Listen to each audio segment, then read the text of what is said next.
What Ronda Rousey find? Ronda Rousey changed everything. She broke barriers, smashed records, and built an empire that put women's MMA on the map. She's got the clinch now. But behind the armbars and the championship belts, there was another side to her story. The relationships that shaped her journey, the fighters who stood beside her, and the romances that played out under the brightest lights in combat sports. From quick flings to lasting love, the men in Ronda's life weren't just footnotes in her legend. They were part of the chaos. Did she ask about me? No, I'm just saying, off record. The drama and the evolution of one of the most dominant athletes the world has ever seen. So let's dive into the personal side of the woman who made history. Timothy DeGorio, starting with the guy who came before the fame even hit.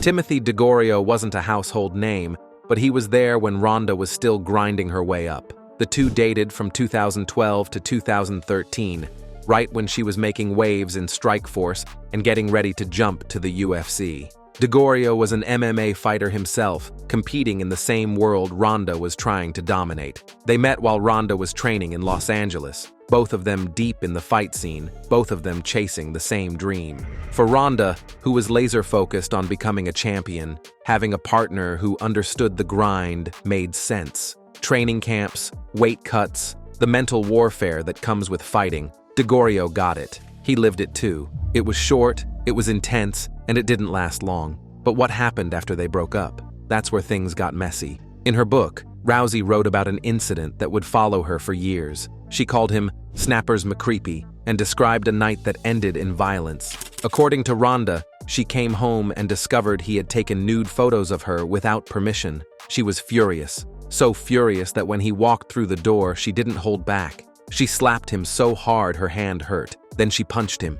A straight right, a left hook. He staggered. She kneed him in the face, tossed him to the kitchen floor. When he tried to follow her to the car, she dragged him out onto the sidewalk and left him there. It was brutal. It was raw. And when the story came out, people had a lot to say. Some called it self-defense. She argued he was blocking her exit, trapping her, and she had every right to fight her way out. Others saw it differently. They called it domestic violence, plain and simple. The backlash was loud. Critics pointed out that if the roles were reversed, if a male fighter admitted to doing the same thing, the reaction would be very different. But Ronda stood by her actions. She said she felt threatened, cornered, and she reacted the way any fighter would. Legal experts weighed in, some agreeing that if someone blocks your exit, you have the right to defend yourself. Others questioned whether the level of force was necessary. No charges were ever filed. DeGorio never pressed charges, never took it to court, and eventually the story faded into the background. But it left a mark. It became one of those moments people bring up when they talk about Ronda's past,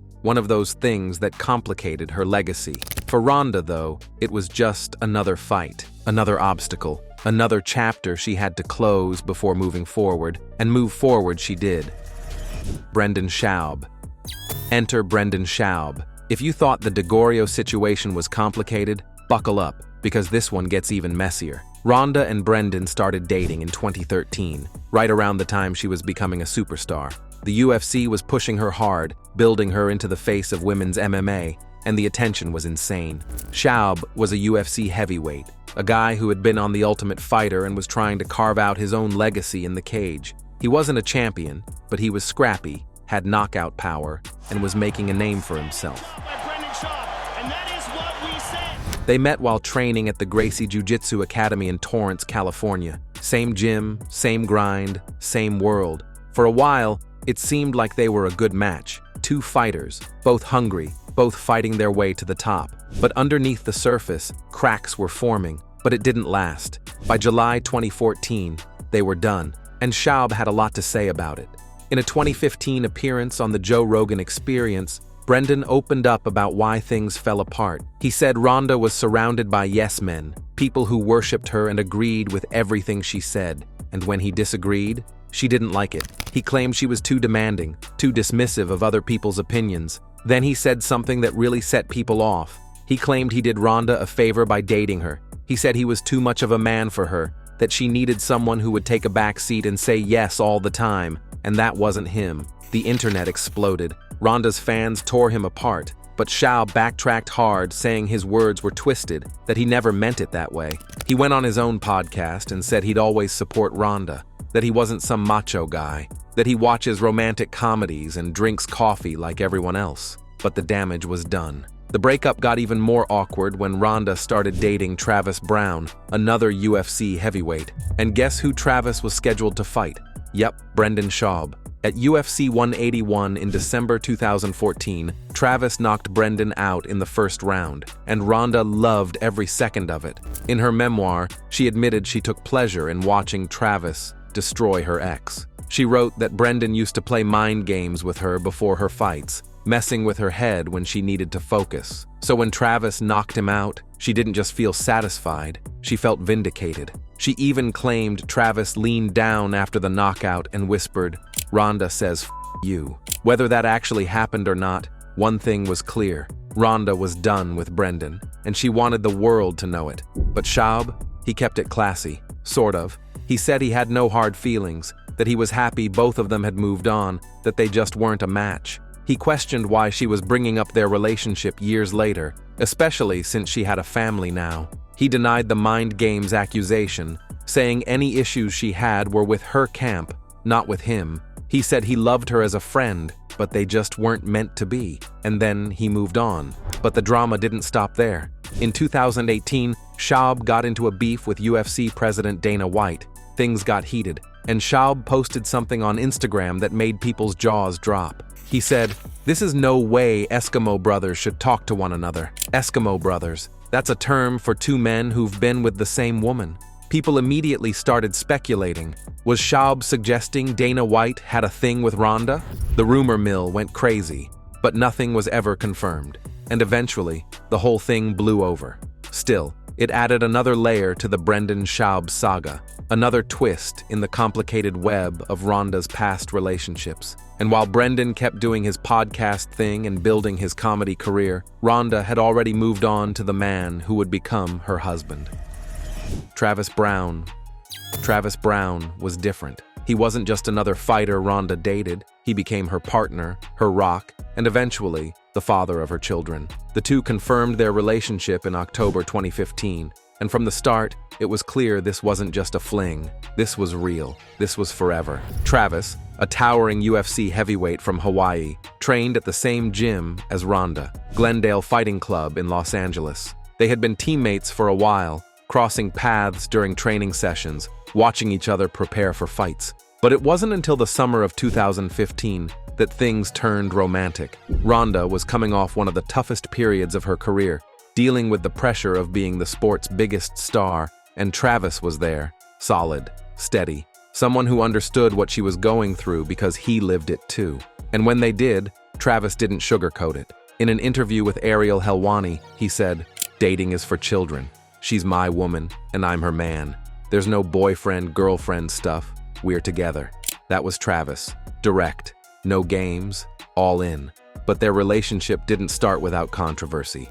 When rumors first surfaced that Ronda and Travis were seeing each other, Travis was still legally married to his second wife, Jenna Renee Webb, and things got ugly fast. Webb posted photos on Instagram showing bruises on her body, accusing Travis of domestic violence. The UFC launched an investigation. Travis was suspended for a month while they looked into it. But the investigation came back inconclusive. No charges were filed, and Travis was reinstated. He's always denied the allegations, and Webb never pressed charges. Still, the shadow of those accusations lingered. Some people questioned Ronda for getting involved with someone facing those kinds of claims, but Ronda stood by him. And when they went public with their relationship, she made it clear she believed in him. The two got engaged in April 2017 after Travis proposed under a waterfall in New Zealand. Ronda later joked that he had a whole speech prepared, but in the moment, it all came down to bullet points. "We're in New Zealand, we're under a waterfall, will you marry me?" And she said yes. They got married in Hawaii in August 2017, just a few months after getting engaged. It was a laid-back ceremony, true to Travis's Hawaiian roots. Ronda wore a stunning lace gown, and they exchanged vows on a bluff overlooking the ocean. Travis posted a black and white photo on Instagram with the caption, "She is so perfect in every way. She makes me so happy. She is my other half. I love you." And that was it. They were married. But the timing was interesting. Ronda's wedding happened the same weekend as the Floyd Mayweather vs. Conor McGregor fight, which meant Dana White couldn't attend. He later said he would have loved to be there, but nothing was going to pull him away from that boxing match. Still, Ronda didn't seem to mind. She had found her person.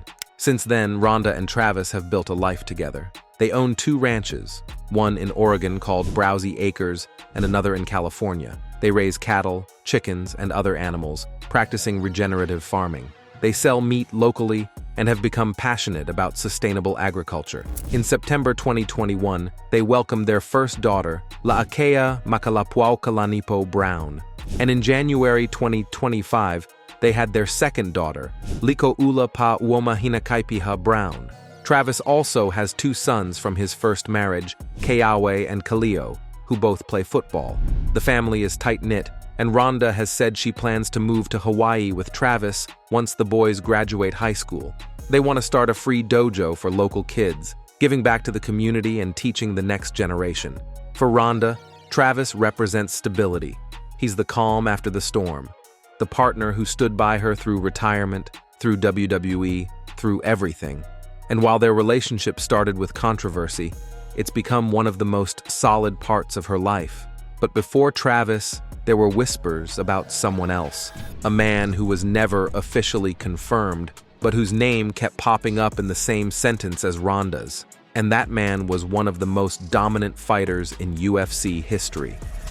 Jon Jones' weight, pound the greatest fighters books. A light division for years, racking up title defenses and dismantling everyone put in front of him. Well, Jon Jones has regained the throne! And at one point, people thought he might have had something going on with Ronda. The rumors started swirling for a few reasons. First, Jon and Ronda were tight. They trained together at times, supported each other publicly, and spoke highly of one another in interviews. They had mutual respect, the kind that only comes from understanding what it takes to be at the top of this brutal sport. In 2015, when Jon was going through one of the darkest periods of his life after his hit-and-run arrest, Ronda reached out. She didn't just send a quick text, she genuinely cared. She texted him multiple times. She even invited him to stay at her beach house in California, telling him, "You're going to come back from this. If you want to get away, my house is yours." Jon later said that moment stuck with him. Here was Ronda at the height of her fame, on top of the world, and she was taking time to think about him during his lowest point. He never forgot that. Then, there was the Holly Holmes situation.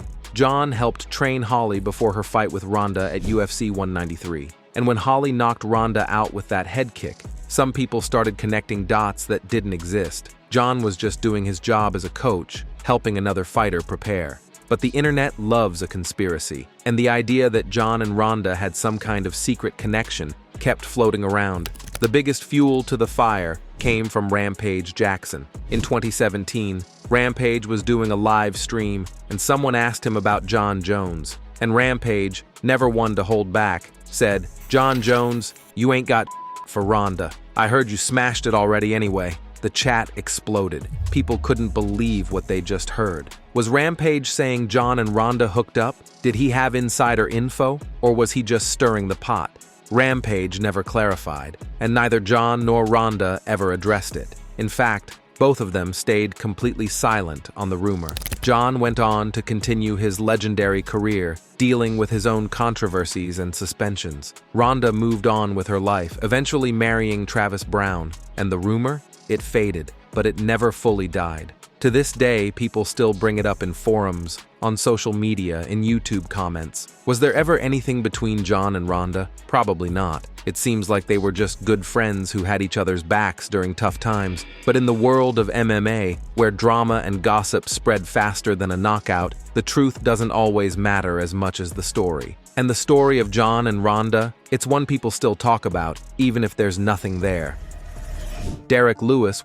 If Jon Jones was the rumored connection, Derek Lewis was the guy who wished there was one, and he made it very, very clear. In February 2017, Derek the Black Beast Lewis knocked out Travis Browne in the main event of UFC Fight Night 105 in Halifax, Canada. It was a brutal finish. Travis came out strong in the first round, landing hard body kicks that had Derek in visible pain. But in the second round, Derek turned it around. He caught Travis, unloaded with heavy punches, and the ref had to step in. Travis covered up, the fight was waved off, and Derek had his hand raised. But what happened after the fight? That's what everyone remembers. That's what went viral. That's what made Derek Lewis a legend beyond just his knockout power. During his post-fight interview with Brian Stann, Derek was holding his stomach. Stan asked if he was hurt from the body kicks Travis landed in the first round, and Derek's response? Legendary. "I just gotta do number 2, that's all. It's not really hurting from the kick. I just got a boo-boo." The crowd laughed. The internet exploded. But Derek wasn't done. He kept going, taking shots at Travis over the old domestic violence allegations. Then he dropped the line that made him go viral. What Ronda Rousey fine? The place went crazy. People couldn't believe he just called out his opponent's girlfriend on live TV. But that was Derek. No filter, no shame, just pure, uncut honesty. And he wasn't joking. In interviews afterward, he doubled down. He said he appreciated the ref for letting the fight go a little longer so he could get his anger out on Travis's face. He even said he wanted to give the ref $1,000 for not stopping it early. As for Ronda, Derek kept bringing her up.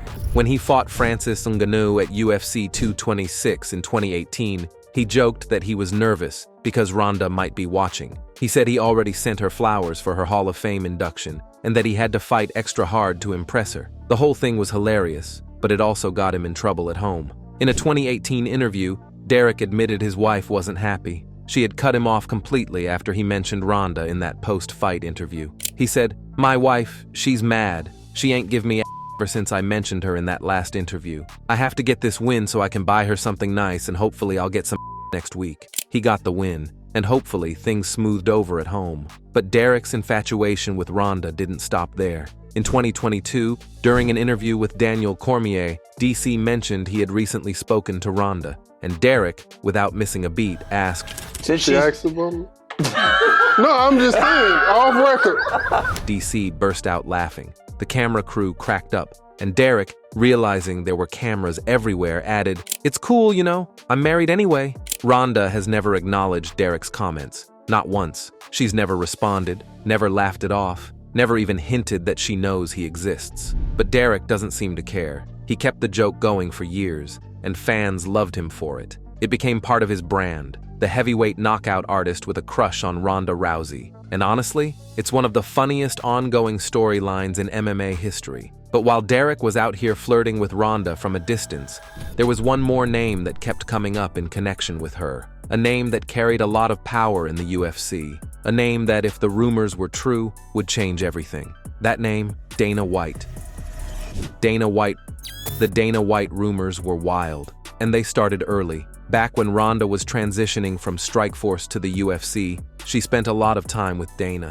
And I mean a lot. Contract negotiations were dragging on, and every time it looked like a deal was close, Ronda would fly out to a UFC event with Dana, just in case they could announce her signing together. They were on private jets, traveling the world, showing up at press conferences, and people started talking.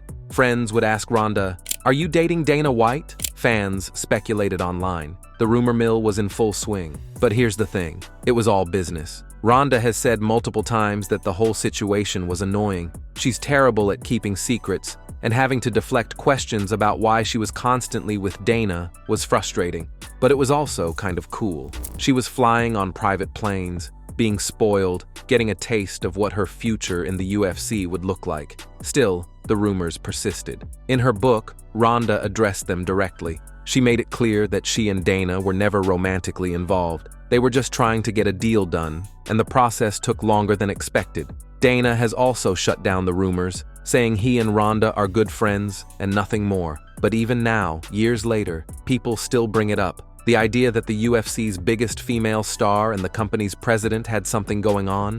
It's the kind of story that refuses to die. And while there's no evidence it ever happened, the speculation alone shows just how much attention Ronda's personal life attracted. Every relationship, every rumor, every interaction was put under a microscope. Because Ronda wasn't just a fighter, she was a phenomenon, and people wanted to know everything about her, on and off the canvas.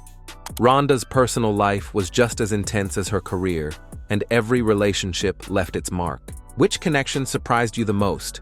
Let us know your thoughts in the comments section, and before you leave, don't forget to like this video and subscribe to MMA Rivals so you don't miss the next ones.